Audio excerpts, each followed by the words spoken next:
أحسب الناس أن يتركوا أن يقولوا آمنا وهم لا يفتنون ولقد فتنا الذين من قبلهم فليعلمن الله الذين صدقوا وليعلمن الكاذبين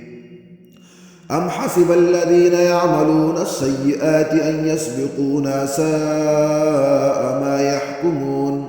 من كان يرجو لقاء الله فإن أجل الله لآت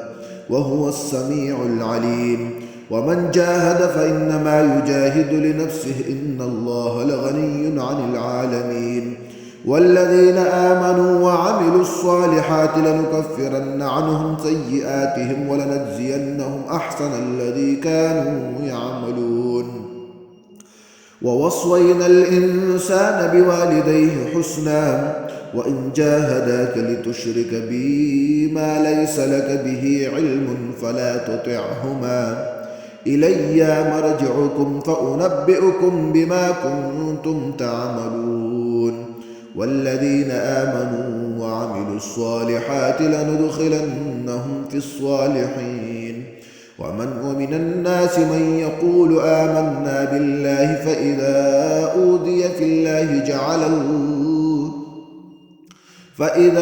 أوذي في الله جعل الفتنة الناس كعذاب الله ولئن جاء نصر من ربك ليقولن إنا كنا معكم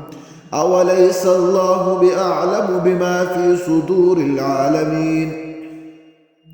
وليعلمن الله الذين آمنوا وليعلمن المنافقين وقال الذين كفروا للذين آمنوا اتبعوا سبيلنا ولنحمل خطاياكم وما هم بحاملين من خطاياهم من شيء إنهم لكاذبون وليحملن أثقالهم وأثقال مع أثقالهم وليسألن يوم القيامة عما كانوا يفترون ولقد أرسلنا نوحا إلى قومه فلبث فيهم 1000 سنة إلا 50 عاما فأخذهم الطوفان وهم ظالمون فأنجيناه وأصحاب السفينة وجعلناها آية للعالمين وإبراهيم إذ قال لقومه اعبدوا الله واتقوه ذلكم خير لكم إن كنتم تعلمون إنما تعبدون من دون الله أوثانا وتخلقون إفكا إن الذين تعبدون من دون الله لا يملكون لكم رزقا فابتغوا عند الله الرزق واعبدوه واشكروا له إليه ترجعون وإن تكذبوا فقد كذب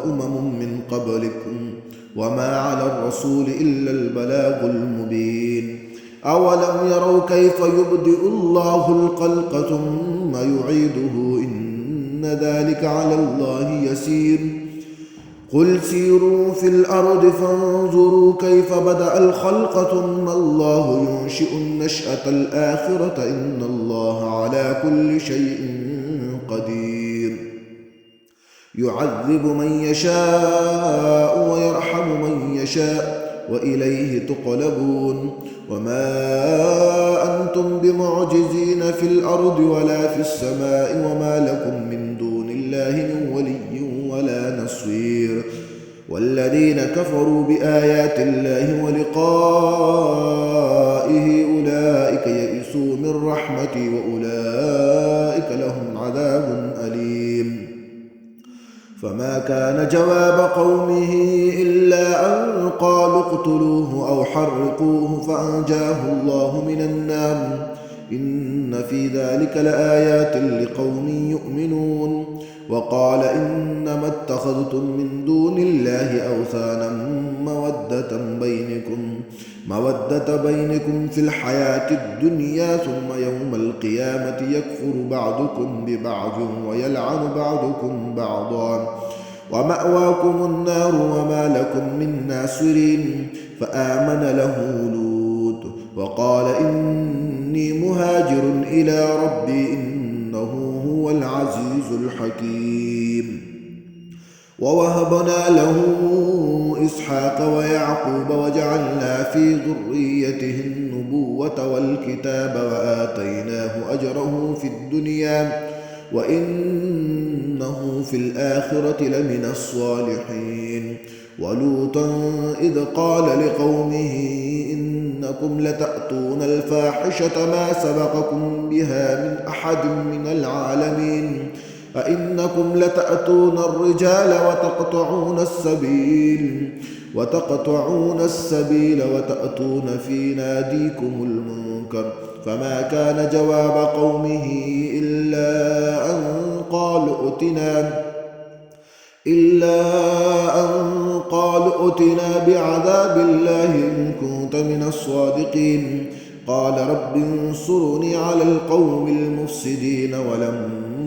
جاءت رسلنا إبراهيم بالبشرى قالوا إنا مهلكو أهل هذه القرية إن أهلها كانوا ظالمين قال إن فيها لوطا قالوا نحن أعلم بمن فيها لننجينه وأهله إلا امرأته كانت من الغابرين ولما أن جاءت رسلنا لوطا سيء بهم وضاق بهم ذرعا وقالوا لا تخف ولا تحزن إنا منجوك وأهلك إلا امرأتك كانت من الغابرين إنا منزلون على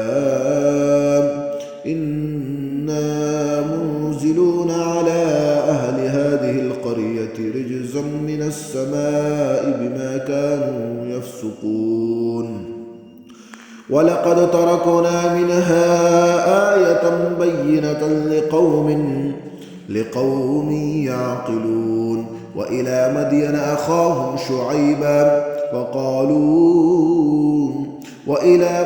أخاهم شعيبا فقال يا قوم اعبدوا الله وارجوا اليوم الآخر ولا تعثوا في الأرض مفسدين فكذبوه فأخذتهم الرجفة فأصبحوا في دارهم جاثمين وعادا وثمودا وقد تبين لكم من مساكنهم وزين لهم الشيطان أعمالهم فصدهم عن سبيل وكانوا مستبصرين وقارون وفرعون وهامان ولقد جاءهم موسى بالبينات فاستكبروا في الأرض وما كانوا سابقين فكلا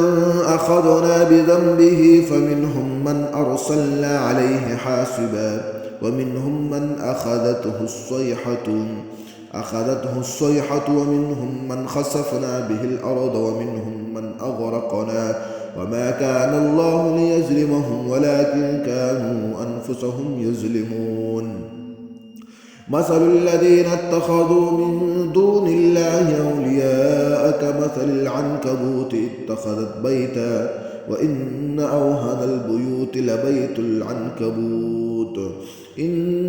أوهن البيوت لبيت العنكبوت لو كانوا يعلمون إن الله يعلم ما يدعون من دونه من شيء وهو العزيز الحكيم وتلك الأمثال نضربها للناس وما يعقلها إلا العالمون خلق الله السماوات والأرض بالحق إن في ذلك لآية للمؤمنين